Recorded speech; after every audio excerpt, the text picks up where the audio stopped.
One of our biggest goals is to help orient you to sit in your moments of comfort, of discomfort, about your child, about yourself, and to develop strategies that are respectful, engaged, attuned, loving, and are also absent of the fear and fantasy that can come up when we are parenting.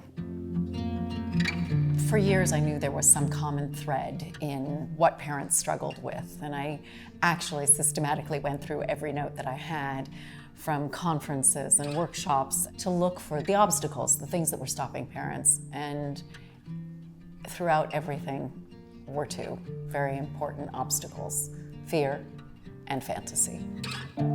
Fear was stopping, or does stop, people from being their best selves and maximizing the potential of themselves and others. And the other was fantasy, and not basing their interactions with their child on what was actually happening, but something mystical or mythical, or some way that they'd heard, oh, if I only do this, my child will be a banker and life will be good. Or if I do this, she will be very successful. I love this concept because whether I'm talking to a mother of a 6-year-old or a parent of a 16-year-old or a friend who is trying to decide between 2 different job opportunities, I mean, fear and fantasy, a breakup, I mean, it's everywhere. So we're gonna do a little exercise, and we have 6 different pie slices, and each one of them has a label that's like the parenting archetype or pitfall or role that we find ourselves falling into in some of these harder moments. There's truth in all of these. We're not trying to make them super shameful places to hang out because they're so universal and we all do them. And there's also good intention in all of them. Oh! How do you remove that stuff, the fear, the fantasy, which is stopping you from getting to the place that you actually want to be as a parent, that you actually have in your mind's eye? Not universal you. You just want you. to be. Not the parenting should books, you. not the You. should or something you read. Yeah. We got some actual straddling. Doormat and... Imagine a meltdown in the grocery store where they're obviously like the picture of dysregulation and you're just like,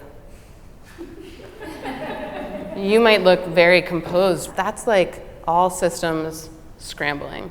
And what happens is the fear and the fantasy drives us to be like, I have got to make a lesson out of this. They got to know where I stand on this. I don't want to be a doormat. Like, I make the rules in this family. Like, for me, that's where the possibility for all the like compassion comes flooding in, like for yourself and for your kid, because you're like, oh, we're kind of a mess right now, but we're okay, you know? Like, I'm here. I'm not going to disappear just because we're a mess. And like, it's okay.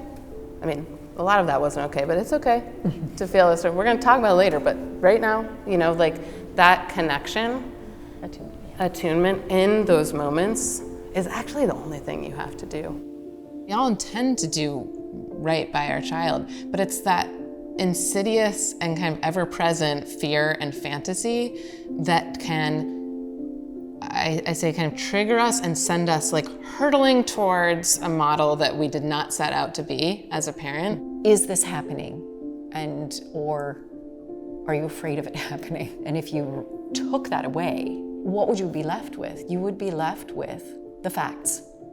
So we call it the F-bomb, which is fear, fantasy, and fact, because if you are parenting from the facts about who you are, who your child is, what the situation is really telling you, and what your goals are and what your values are, the fear and fantasy part of the F-bomb is disarmed.